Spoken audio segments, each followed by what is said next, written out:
তারপর আকাশে যাওয়ার পর ইস্তাফতাহ জিবরিল, জিবরিল বললেন যে দরজা খুলো।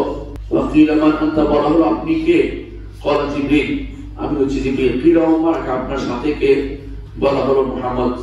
বলা হলো তাকে কি ডেকে পাঠানো হয়েছে? বলে হ্যাঁ, তাকে ডেকে পাঠানো হয়েছে। ফাফুতিহা লানা, আমাদের জন্য খোলা। এ হচ্ছে প্রথম আসমানের কথা। এভাবে মুহাম্মদ রাসূলুল্লাহ সাল্লাল্লাহু আলাইহি ওয়াসাল্লাম প্রতি আসমানে তাকে এবং জিবরিলকে প্রশ্ন জিজ্ঞাসা করে তারপর খোলা হয়েছে।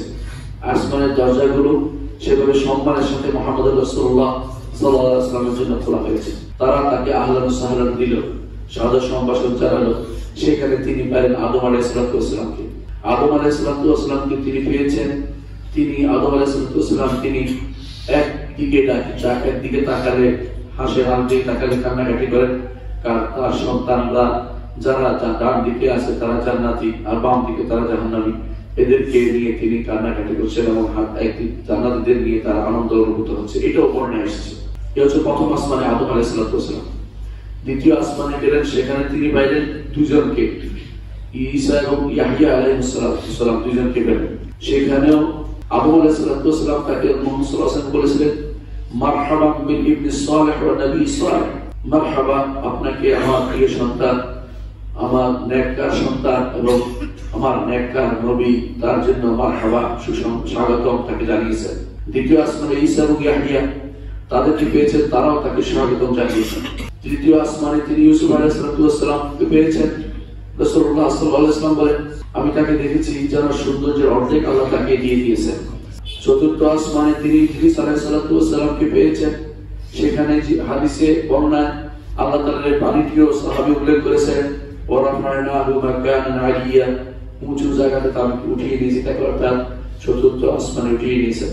পঞ্চম আসমানে তিনি হারুন আলাইহিস সালামকে পেয়েছেন। এখানে কোন বর্ণনা দুটো এসেছে, দুইটাই বিশুদ্ধ বর্ণনা, বুখারীর বর্ণনা হিসেবে, অন্য বর্ণনা হিসেবে এটাকে প্রাধান্য দিচ্ছি যে পঞ্চম আসমানে তিনি হারুন আলাইহিস সালামকে পেয়েছেন। তারপর ষষ্ঠ আসমানে মুহাম্মদ রাসূলুল্লাহ সাল্লাল্লাহু আলাইহি ওয়াসাল্লাম মুসা আলাইহিস সালামকে পেয়েছেন। মুসা আলাইহিস সালাম তিনি তাকে দেখে কেঁদে দিলেন। কেন কাঁদলেন? বললেন, আমার পরে এমন একজন নবী আসলেন যিনি আমার চেয়ে বেশি উম্মত নিয়ে জান্নাতে প্রবেশ করবেন। এটা ঈর্ষা নয়, খুশির কান্না। মুহাম্মদ রাসূলুল্লাহ সাল্লাল্লাহু আলাইহি ওয়াসাল্লামকে তিনি আনন্দ করেছেন। এটা হচ্ছে প্রমাণ।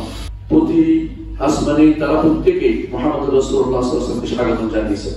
সপ্তম আসমানে তিনি যখন গেলেন, ইব্রাহিম আলাইহিস সালামকে পেলেন। তিনি বাইতুল মামুরের ঠেস দিয়ে বসা ছিলেন।